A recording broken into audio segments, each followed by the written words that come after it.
আসসালামু আলাইকুম রহমতুল্লাহ বরকাতুহ আলহামদুলিল্লাহ ওয়াসসালাতু ওয়াসসালামু আলা রাসূলিল্লাহ ওয়া আলা আলিহি ওয়া সাহবিহি আজমাইন ওয়া মান তাবি'আহুম বিইহসান ইলা ইয়াউমিদ্দিন আম্মা বা'দ। সম্মানিত ভিউয়ার্স, দর্শক ও শ্রোতাবৃন্দ, আমরা আজকে ফুলসিরাত সিরিজ আলোচনার 10 নম্বর এই পর্বে আজকে জানব কিছুক্ষণের জন্য, এক মুহূর্তের জন্য ফুলসিরাতের উপর এক মুহূর্তের জন্য কি অবস্থা হবে আমাদের প্রত্যেকের। এই বিষয়টা নিয়ে আজকে একটি উক্তি উল্লেখ করব, সেটা হলো আল্লামা কর্তুবী রহিমাহুল্লাহর উক্তি। তাফসিরে কর্তুবী প্রসিদ্ধ কর্ডোবার ছিলেন তিনি, স্পেনিশ কর্ডোবার। ইসলাম যখন বিজয়ের সময়, ইসলামের যখন বিজয় হয়েছিল, কর্ডোবা স্পেন মুসলিমদের রাষ্ট্র ছিল, তখন ওই কর্ডোবার এই ব্যক্তি কর্তুবী, আল্লামা কর্তুবী যে তাফসির লেখেন, তাফসিরে কর্তুবী অল বিশ্বে প্রসিদ্ধ আরবিতে, তার একটি উক্তি ফুলসিরাত নিয়ে আজকে পেশ করব এই আলোচনায়। আল্লামা কর্তুবী রহিমাহুল্লাহ বলেন যে, আপনি চিন্তা করুন, এই মুহূর্তে আপনি ফুলসিরাতের উপর আছেন, অন্তরে অত্যধিক ভয় কাজ করছে, ঘাবড়াহট, ভয়, আতঙ্ক কাজ করছে। যখন আপনি ফুলসিরাত দেখলেন এবং তার সূক্ষ্মতা, চুলের চেয়ে সূক্ষ্ম, চাকুর চেয়ে ধার দেখলেন, এবং আপনার দৃষ্টি পড়েছে ফুলসিরাতের নিচে জাহান্নামের ঘুটঘুটে অন্ধকারের দিকে, উপরে ঘুটঘুটে অন্ধকারের দিকে দৃষ্টি পড়েছে। তখন আপনি আপনার কানে শুনছেন জাহান্নামের কঠিন বিকট শব্দ, তার রাগারাগি আপনি শুনছেন। আপনাকে উঠতে হবে, পাড়ি দিতে হবে ফুলসিরাত। এজন্য আপনার অবস্থা খুবই দুর্বল। আপনি ওঠার জন্য উদ্যত হচ্ছেন, ওখানে উঠতে হবে। অন্তর কাঁপছে ওই মুহূর্তে, পা পিছলে যাচ্ছে, পিঠ ভারী হয়েছে, গুনাহ এবং পাপের বোঝা নিয়ে পিঠ ভারী। যে গুনাহ আপনাকে ফুলসিরাতের উপর কদম বা পা রাখতে দিচ্ছে না, এই অবস্থায়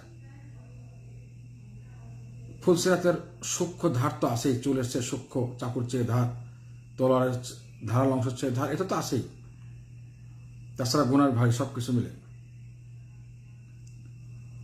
এক পা আপনি রাখলেন অতি ভয়ঙ্কর অবস্থার মধ্যে, এক পা ওঠালেন, এবং তখন পা ওঠানোর সঙ্গে সঙ্গে তলোয়ারের চেয়ে ধারালো সেই ফুলসিরাত, চুলের চেয়ে সূক্ষ্ম, এর অনুভূতি আপনার আসলো, আরে তলোয়ারের চেয়ে ধার অংশ পায়ে লাগছে, এবং কাঁপছেন, আপনি থরথর করে কাঁপছেন।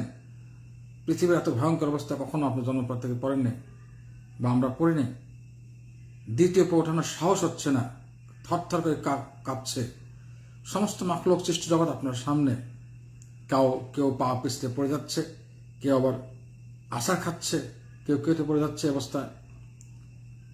আবার ওদেরকে যারা দায়িত্বশীল কঠোর ফেরেশতা আছে, যাদেরকে জাবানিয়া বলা হয়, জাহান্নামের ধাক্কা দিয়ে ফেলে দেওয়ার জন্য ফেরেশতারা আছে, তারা তো ওগুলো আছে। তারা কি করছে, বিভিন্ন রকম হুঁক দিয়ে, এভাবে বাঁকা বাঁকা হুঁক, কত বড় বড় হুঁক আল্লাহ ছাড়া কেউ জানেন না, এগুলো দিয়ে কিডন্যাপ করে মানুষদেরকে নিয়ে যাচ্ছে, আক্রমণ করে দেখে আটকিয়ে, মুখে আটকে নিয়ে যাচ্ছে।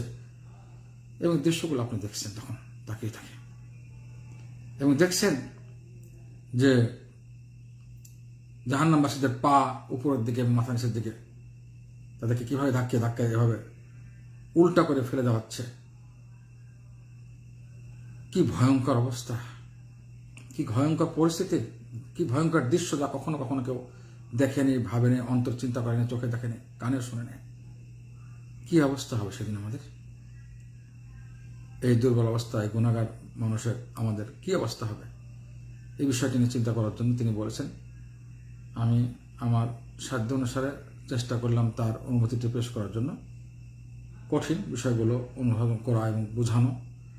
আমি আমার দুর্বল এলম, আমল এবং ইমান হওয়া সত্ত্বেও আমি চেষ্টা করেছি, যদি একজন মানুষের দ্বারা উপকৃত হয় এবং তার আমলনামা ফুলসিরাতের জন্য ভালো আমলনামা সে চেষ্টা করে, তার গতিবৃদ্ধি করার জন্য, করোনা অবস্থা না হয়, আল্লাহর ভয় দিচ্ছে, তার আমল চেঞ্জ করে, তাহলে আলোচনা করে সার্থক হবে ইনশাআল্লাহ। আল্লাহ তাআলা আমাদের সবাইকে সঠিক দিন জেনে আমল করার এবং দাওয়াত দেওয়ার তৌফিক দান করেন, আমিন। এই কথাগুলো আমরা প্রচার করব, ফুলসিরাত পর্বগুলো, যেন মানুষ এগুলোতে শিক্ষা অর্জন করে এবং আখিরাতে মুখী হয়, দুনিয়া বিমুখ হয়, এবং অন্তপক্ষে যেটা আল্লাহ তাআলার দায়িত্ব আছে, ফুলসিরাতে যারা নেক আমল বেশি হবে তাদের স্পিড বাড়বে।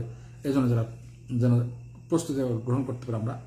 আল্লাহ তাআলা আমাদের সবাইকে যেন সহজ করে দেন মহান এই সংকটের দিবসে, ওই মুহূর্তগুলো যেন আমাদের জন্য সহজ করে দেন। আমিন। আল্লাহ তাআলা আমাদের সবাইকে সঠিক দিন যেন আমল করে আমাদের দেওয়ার তৌফিক দান করুন। আমিন।